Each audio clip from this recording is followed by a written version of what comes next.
Bonjour à tous, j'espère que vous allez bien. On se retrouve aujourd'hui pour un test complet et détaillé du Ultron S-Pack Evo 10, le sac trail 10 litres de la marque Compressport. Alors personnellement, je suis super content de réaliser ce test parce que c'est un sac qui m'intéresse beaucoup depuis longtemps pour deux raisons principales. La première raison, c'est qu'il pèse seulement 115 grammes, ce qui en fait un des sacs les plus légers du marché et de loin le plus léger dans sa catégorie, c'est-à-dire les sacs dédiés à de la longue et d'ultra distance. La deuxième raison, c'est son ergonomie. Dès les premières vidéos que j'ai vues et les premières photos que j'ai pu voir de ce sac, on a l'impression que le sac est vraiment bien pensé, que les poches sont accessibles et bien réfléchies.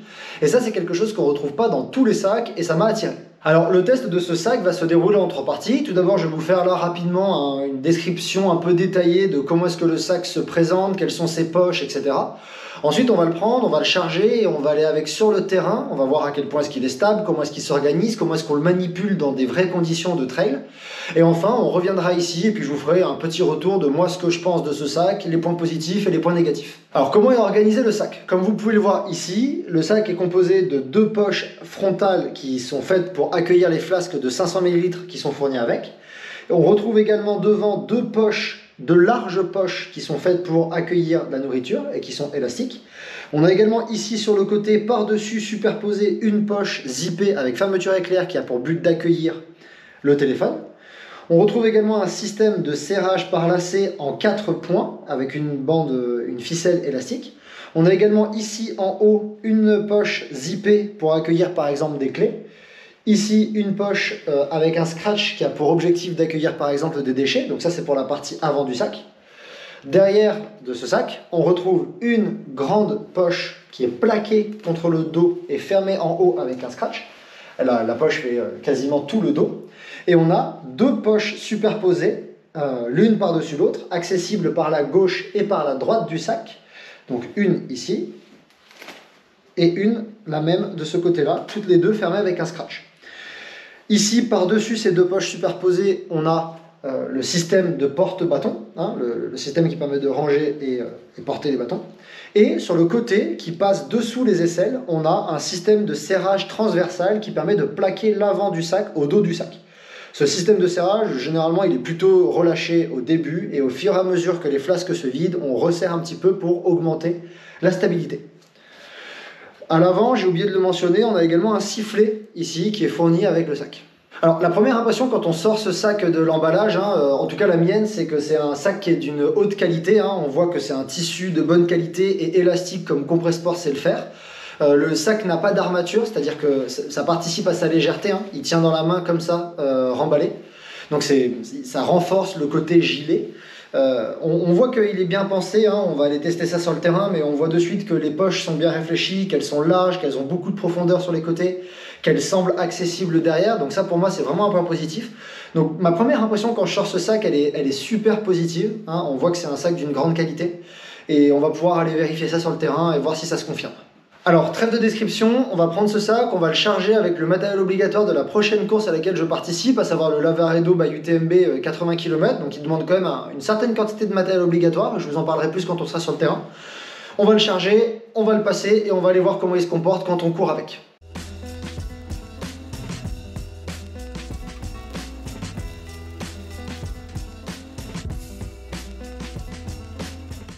Ok, donc là on se retrouve en forêt pour voir comment se comporte le sac en terrain naturel et surtout pour tester sa stabilité une fois chargé. Dedans, je l'ai chargé avec le matériel obligatoire de la prochaine course que je vais réaliser, à savoir le Lavaredo 80. C'est-à-dire que pour l'instant, il y a deux flasques qui sont ici dans les planches ventrales.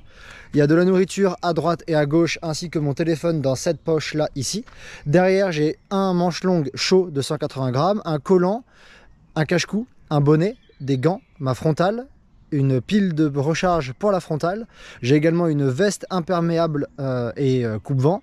Et j'ai également, vous le verrez plus tard, mais les bâtons qui sont accrochés dans le dos. Donc le sac est quand même pas mal chargé, mais bon, c'est un 10 litres, donc il est censé accueillir une bonne quantité de matériel. Et donc là, on va voir dans les pentes comment il se comporte. Alors on va commencer là d'abord avec une pente à 10%, on ira ensuite dans une pente à 20%, et ensuite on terminera avec comment est-ce qu'il se comporte à plat, puisque c'est pas ce qui nous intéresse le plus.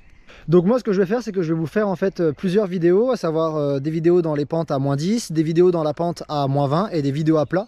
Et à chaque fois je vous montrerai comment le sac se comporte avec 3 niveaux de remplissage des flasques, puisque c'est souvent ça qui fait que le sac bouge plus ou moins. D'abord les flasques pleines, donc une descente les flasques pleines, une descente les flasques à moitié pleines et une descente les flasques complètement vides. Ok, je vous montrerai également comment ça se passe derrière et comment le sac se comporte en montée, mais très souvent ça pose moins de problèmes, la montée avec les sacs. C'est très souvent stable lorsqu'on est en montée, mais ça on verra ça plus tard.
Donc là j'ai changé de spot, je suis venu dans une pente qui cette fois est à 20% pour voir comment ça se passe, comment le sac se comporte une fois que la pente est plus engagée. Donc nous on a une tendance à aller plus vite et également avoir plus d'oscillations verticales. Donc on va voir ça de suite avec différents niveaux de remplissage de flasques.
Je profite d'être dans cette pente à 20% pour vous faire une vidéo sur la montée, mais comme je vous ai dit, pour moi la plupart des sacs ils n'ont pas de soucis en montée, c'est stable et ça bouge pas.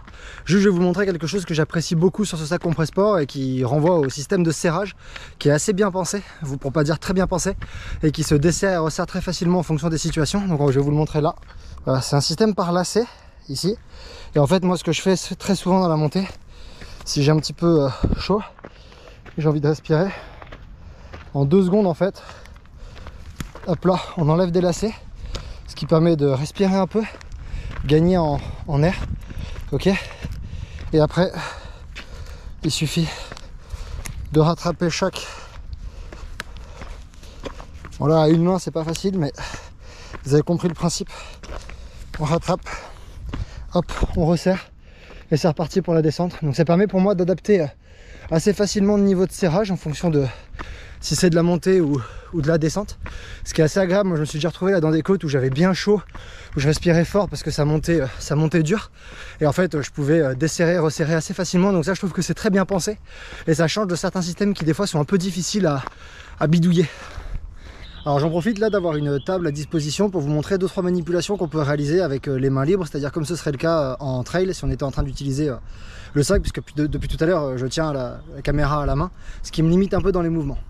Alors la première chose que je voulais vous remontrer, c'était le serrage et le desserrage sur la corde qui permet de tenir le serrage, de maintenir en place le sac. Il y a des petits bouts de tissu qui sont ceux qu'on attrape pour serrer et desserrer. Donc comme vous voyez là je le fais, j'en attrape un, puis petit à petit en fait je remonte comme ça, voilà, jusqu'en haut, en haut, je tire une espèce de ficelle que je viens bloquer et j'ai serré le sac une première fois. Je peux évidemment le resserrer tout au long, il suffit en fait juste de tirer les étages, les différents étages, et après de resserrer tout en haut. Ensuite, je voulais vous remontrer ce que j'ai fait tout à l'heure en montée, mais que j'arrivais pas à bien faire à une main. En fait, comme je disais, le serrage et desserrage pendant que je monte. Donc généralement, moi, ce que je fais, c'est que j'attrape un des petits morceaux de tissu qu'il y a là. Hop là, j'en enlève un, j'en enlève deux. Hop là, qui me permet en fait de libérer un petit peu la cage thoracique et de respirer avec plus d'aisance. Ok. Et une fois que j'arrive en haut de la côte, par exemple, et que je souhaite le resserrer, je rattrape le bout. Hop là, j'en ai remis un. Hop là, j'en ai remis deux et le sac est resserré, il n'y a plus à le toucher. Donc c'est super rapide, super efficace et moi je trouve que c'est vraiment bien pensé. Ça permet vraiment de aérer en montée et de bien respirer, de ne pas être gêné. Et au moment de la descente où on a besoin de stabilité, on resserre. Après, comme je vous l'ai montré tout à l'heure, il y a des serrages donc présents sous les bras là, qui vont du dos au torse, qui permettent d'ajuster un petit peu au fur et à mesure que les flasques se vident. Donc cela, je peux vous montrer comment on fait, hein, mais c'est extrêmement facile. Hein. On attrape, on tire un coup. On attrape, on tire un coup, ou alors on peut le faire avec le bras opposé hein, pendant qu'on marche selon l'aisance qu'on a. Il suffit d'attraper la ficelle et de tirer, ça prend pas très longtemps. C'est un peu plus fastidieux que le serrage devant, mais en fait ça pour moi on le fait beaucoup plus rarement. Hein. Moi généralement je le fais une fois quand les flasques ont vraiment diminué de volume. Ensuite je vais vous montrer les manipulations qu'on peut faire avec comme si on était à un ravitaillement et qu'on voulait changer. Donc moi j'ai une préférence pour faire dans l'ordre suivant. D'abord je vide les cloches de nourriture, puis les flasques, et ensuite je remets les flasques, puis je remets de la nourriture. Donc pour enlever les flasques, hein, on enlève les élastiques qui les tiennent. De chaque côté, on enlève les flasques. Hop là. On met les mains dans les poches. On enlève ce qu'on transporte avec nous. Il y en a de chaque côté, il y a des petits bouts de tissu pour les attraper. Donc voilà, là, par exemple j'ai vidé le sac. Donc là j'ai rempli mes flasques. Moi ce que je fais au moment de les ranger, c'est que je desserre. Au ravitaillement par exemple, je préfère desserrer mon sac. Donc en fait enlever toutes les attaches une à une, ça donne c'est un peu plus facile à ranger. J'attrape la flasque, je la descends, hop là, une rangée. Alors ma technique, si vous voulez les rentrer plus facilement, c'est de les gonfler un petit coup, de les remplir d'air. Elles sont plus rigides et donc en fait pour moi elles coulissent plus facilement comme ça. Hop là, ranger jusqu'au fond. Tac, je les attache. Donc encore une fois, vous voyez, hein, ça prend vraiment 2 secondes à attacher, détacher ce sac. Je le resserre bien, je reprends de la nourriture.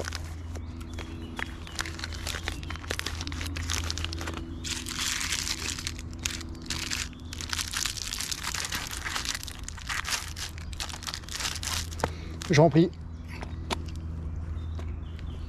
Je vide l'air et je suis prêt à partir. Comme vous l'avez vu dans la vidéo descriptive, le porte-bâton sur ce sac est placé derrière par-dessus les 2 poches dorsales. Donc là je vais vous montrer comment est-ce qu'on enlève les bâtons et comment est-ce qu'on les remet, et vous allez voir que même le sac plein, le porte-bâton reste accessible et c'est assez facile comme manipulation à réaliser. Donc là je les enlève. Et là je les range.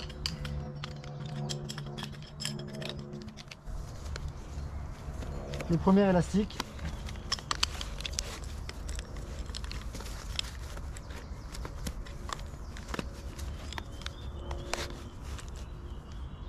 Et les bâtons sont rangés. Alors concernant les poches arrière, ce qui est sûr c'est que la grande poche contre le dos n'est pas forcément accessible si vous n'enlevez pas le sac. Dedans moi je mets des choses que je vais probablement mettre uniquement si je m'arrête, par exemple mon manche longue chaud ou mon collant sont dedans. Et il y a peu de chances que je mette mon manche longue, en fait c'est même improbable que je mette mon manche longue par-dessus mon sac. Donc je sais que je vais devoir m'arrêter, donc je me permets de le ranger là. Les 2 poches dorsales qui sont placées de la gauche à la droite, elles restent assez accessibles. Alors c'est sûr que avec le porte-bâton et les bâtons rangés par-dessus, elles sont tendues ces poches-là, et donc les manipulations sont un petit peu plus compliquées que lorsqu'il n'y a pas les bâtons, mais elles restent accessibles. Je peux vous montrer un petit peu comment ça se passe. Donc là ça va être la poche accessible depuis la gauche, dans laquelle moi j'ai rangé par exemple ma veste imperméable. Là j'arrive à la sortir et je vais la remettre.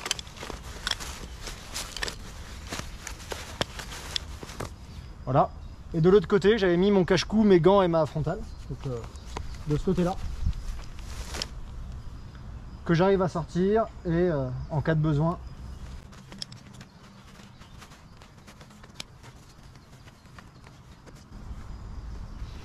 que j'arrive également à ranger. Donc les manipulations, je vous les montre pas là de suite, mais elles sont beaucoup plus faciles si vous n'avez pas les bâtons rangés dans le sac, si vous les avez à la main par exemple. C'est plus pratique, mais en tout cas les poches restent accessibles. Et pour finir, je vais vous montrer les deux petites poches bonus un peu sur ce sac que je vous ai montré tout à l'heure en description et qui étaient vides, à savoir la poche range-clé et la poche à déchets. Donc ici, là, on retrouve la poche range-clé qu'on peut dézipper facilement, récupérer la clé, la ranger et la rezipper. C'est là aussi où il y a le sifflet par-dessus.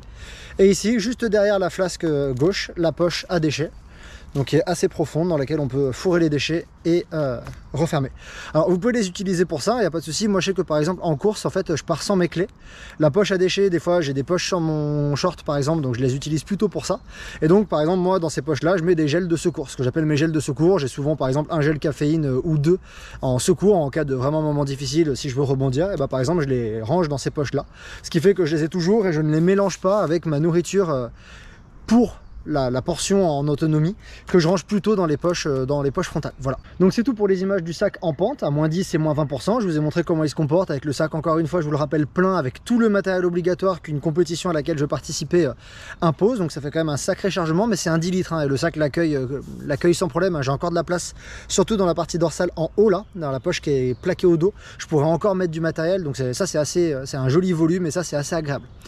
Maintenant, on va aller faire les dernières images, à savoir celle de la course à plat. A de suite.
Alors après pas mal de descentes et de montées, nous revoilà revenus en intérieur pour conclure sur ce sac. Je le rappelle, le Ultron S-Pack Evo 10, le sac trail 10 litres de la marque Compressport. Alors tout d'abord, je vais commencer par parler de sa stabilité. Moi, c'est la première chose que j'ai adoré sur ce sac. Si vous reprenez les vidéos, j'imagine que vous l'avez remarqué, ce sac est super stable et son contenu ne bouge pas. À l'arrière, quel que soit le niveau de remplissage des flasques, le contenu ne bouge jamais. Jamais j'ai senti balloter ce qu'il y avait dans les poches superposées arrière, gauche et droite. Jamais j'ai senti balloter ce qu'il y a par-dessus dans la grande poche dorsale. Et comme vous avez pu le voir, les bâtons sont toujours super stables. Donc ça, c'est un premier point hyper important, la stabilité arrière du sac. Donc voilà, comme vous avez dû le voir sur les images, quel que soit le niveau de remplissage des flasques et quelle que soit la pente, moins 10, moins 20 ou quoi, en plus de ça, à chaque fois, j'ai essayé de courir certainement plus vite que je ne courrais réellement si j'étais sur une course longue ou un ultra. J'ai essayé de mettre un petit peu d'engagement. Les flasques ne bougent quasiment pas, on voit de très légères oscillations de l'eau à travers la flasque, mais c'est normal parce que c'est de l'eau, c'est un liquide, ça bouge. Et par rapport à d'autres sacs qu'il y a sur le marché, où on peut voir des fois des coureurs ou des tests où les flasques ont une tendance à monter et descendre, là la stabilité pour moi est exceptionnelle dans ce sac-là, et ça j'ai vraiment apprécié parce que c'est un point qui peut être très désagréable sur les courses. Un autre point positif que j'aimerais vraiment souligner sur ce sac, pour moi, c'est son ergonomie. Comme je l'avais pensé au début, les poches et leur positionnement sont bien pensés et leur accessibilité est optimale, quelle que soit la circonstance et le chargement. Vous l'avez vu par exemple, les deux poches dorsales là, qui sont superposées avec un accès à gauche et à droite. En fait, on peut les accéder juste en tendant le bras derrière, ça reste super facile. Exceptionnel, le porte-bâton, on peut y accéder, sortir et ranger les bâtons extrêmement facilement alors qu'il est placé dans le dos et très peu visible, voire pas du tout. Donc ça c'est génial, pareil à l'avant, les poches sont bien pensées, c'est très ergonomique. Donc ça pour moi c'est vraiment un point positif parce que j'ai déjà testé des sacs dans lesquels il y avait des poches bien pensées mais pas accessibles, où par exemple j'avais des difficultés à sortir une veste coupe-pluie, une veste imperméable qui étaient rangées dedans. Donc pour moi, c'est vraiment un point positif de ce sac, le fait que les poches soient bien positionnées et accessibles à tout moment. Un autre point positif pour moi de ce sac, hein, c'est sa légèreté et son confort. En fait, le tissu est vraiment très fin, très élastique, le sac est très fit, la coupe est très ajustée. On le sent pas, le sac est hyper respirant. Quand j'ai couru un moment où j'ai fait les vidéos, il faisait 28-30 degrés, donc il faisait quand même assez chaud. J'ai vraiment pas eu chaud avec ce sac, on a vraiment l'impression de réimporter, et ça pour moi c'est super agréable. Allant avec le confort de ce sac, il y a également le fait qu'il n'y a aucune zone de frottement, aucun point de passage où on sent quelque chose. Par exemple, au début, j'avais un petit peu peur avec les ficelles qui passent sous les aisselles, car elles ne sont pas en tissu élastique, elles sont rigides. Et donc je m'étais dit, est-ce que ça va me gêner à l'utilisation, ou est-ce que la tête va me gêner? Et en fait, pas du tout, on les sent pas du tout, c'est très fin, très léger, donc ça c'est intéressant. C'est important de noter qu'il n'y a pas de zone de frottement, il n'y a pas de zone d'inconfort qui pourrait laisser entendre que sur de longues distances, on sera gêné avec ce sac. Un dernier détail bonus que j'aimerais mentionner sur ce sac et qui moi m'a beaucoup plu, c'est le fait que les poches porte-flasque à l'avant sont compatibles avec d'autres flasques que celles de la marque Compressport. Alors évidemment, si on commence le trail et que c'est notre premier sac, c'est plus intelligent d'acheter toutes les flasques, celles qui sont prévues pour. Mais je me suis amusé sur 2-3 sorties à tester le sac avec d'autres flasques, d'autres marques dans les poches qui sont prévues pour les flasques. Et ça bougeait pas non plus, elles rentraient parfaitement, c'était compatible. Et ça, je trouve ça vraiment agréable. Parce que, par exemple, si on a déjà eu d'autres sacs et qu'on a des flasques d'une autre marque, on peut vouloir les garder, on est habitué, ou elles sont encore en bon état, on ne veut pas les changer, par exemple pour des raisons écologiques, ça nous éviterait de toutes les jeter. Et donc moi j'ai trouvé ça vraiment super que d'autres flasques soient compatibles avec ces poches-là, et qu'on puisse rentrer une autre marque dedans si par exemple on l'apprécie. Alors maintenant je vais essayer de vous présenter quelques points négatifs, même si vous l'avez compris, j'en ai en fait très peu à mentionner, mais j'ai réussi à quand même en trouver 2 ou 3. Le premier, c'est que j'ai trouvé un petit peu dommage que la poche à clé, ici, en fait, soit sur la clavicule. Donc c'est un détail, mais si on met une clé, par exemple, de maison ou de voiture dans cette poche-là, la clé est directement posée sur la clavicule, et parfois, ça peut être un petit peu gênant, voire légèrement douloureux, pas tout le temps, mais des fois, on peut sentir une petite gêne ici. Donc ça, j'ai trouvé ça un petit peu dommage, peut-être qu'elle sera déplacée à l'avenir, je sais pas. Mais en tout cas, parmi les points négatifs, celui-là, je voulais le mentionner. Une solution à ça que moi en tout cas j'ai utilisé, et comme je vous l'ai dit dans la vidéo précédente quand j'étais sur le terrain, c'est que je mets des gels dans ces poches là. Donc si je mets une clé, je vais la mettre par dessus le gel et donc là j'aurai jamais de frottement avec l'os. Un deuxième point négatif que je pourrais soulever concerne la poche à déchets qui est placée dessous la flasque à gauche. Alors avoir mis une poche à déchets sur le sac, je trouve que c'est une super bonne idée et ça va peut-être limiter le nombre de déchets qu'on trouvera par terre sur les courses. Par contre, le tissu derrière la poche à déchets est super fin, comme tout le tissu du sac, ce qui fait que parfois, selon comment on range par exemple des emballages de barres dans cette poche, on peut sentir des fois légèrement un bout d'emballage de barres qui touche ou qui frotte, et ça peut devenir gênant. Alors, il suffit de bouger un petit peu le contenu, juste passer un petit coup, et puis des fois la gêne disparaît immédiatement. Mais voilà, en point négatif, je me suis dit que celui-ci pouvait être souligné et que ici, derrière la poche à déchets, on pouvait envisager à l'avenir sur une version 2 un tissu légèrement plus épais qui fait qu'on ne pourrait pas sentir l'emballage plastique d'une poche ou un petit recoin un petit peu irritant dans cette poche à déchets. Un dernier point négatif que je pourrais mentionner concerne le fait que les flasques sont un petit peu difficiles à rentrer lorsque les poches ventrales sont remplies. Alors comme je vous l'ai dit juste avant, moi en fait les poches me servent à transporter de la nourriture. Donc quand j'arrive, j'enlève la nourriture en trop, j'enlève les flasques, je remplis les flasques, je les range, je remets de la nourriture neuve et je repars. Mais si on met autre chose dans ces flasques, par exemple un bonnet, des gants ou une frontale, puisqu'elles sont grandes ces poches, elles peuvent largement accueillir tout ça, la flasque peut être difficile à ranger. Donc il faut peut-être envisager d'enlever le contenu, de rentrer la flasque, puis de remettre le contenu. Moi personnellement ça m'a pas gêné, quand j'ai fait les manipulations, vraiment j'ai pas trouvé ça gênant, au pire d'enlever un bonnet par exemple et de le remettre 2 secondes après. Ça fait que la flasque coulisse mieux, hein, on a moins à se battre avec la poche. C'est un peu le défaut, le revers de la médaille d'une stabilité accrue, hein. Les poches sont serrées, les flasques sont stables, donc forcément elles sont un petit peu difficiles à rentrer.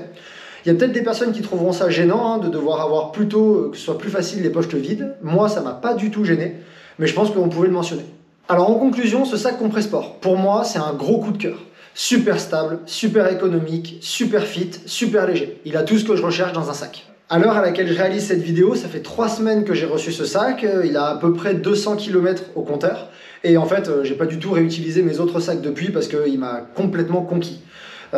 Même chargé avec tout le matériel dont je vous ai parlé un petit peu plus tôt, le sac ne bouge pas. Même peu chargé, le sac ne bouge pas non plus. Et ça, c'est super agréable d'avoir un sac en fait de 10 litres qu'on peut charger avec 2 flasques, une veste, ça bouge pas. On peut le charger avec tout le matériel obligatoire d'une course de 80 km, ça bouge pas non plus. Donc il a vraiment beaucoup de points positifs. Les points négatifs que j'ai mentionnés moi sont juste des petits points d'alerte, mais qui n'enlèvent rien à la qualité de ce sac. Et donc pour moi, je le répète, hein, c'est vraiment un gros coup de cœur. Donc pour information, ce sac Ultron S-Pack Evo 10 de Compressport est au prix de 170 € sur le site de la marque. Et c'est le sac qui a accompagné de belles performances en trail récentes, comme par exemple la deuxième place de Aurélien Dunampalaz sur l'UTMB 2021, ou encore la première place de Ludovic Pomeray en 2022 sur la TDS. Voilà, c'est tout pour le test de ce sac Compressport. Donc si vous avez une question, vous pouvez me contacter par mail ou alors contacter le service client Compressport. Ils sont super réactifs, vous aurez probablement une réponse en 24 heures. Vous pouvez également me suivre sur Instagram, vous me verrez certainement encore utiliser ce sac, je mets le lien dans la description. Et d'ici là, je vous dis à bientôt pour un nouveau test matériel.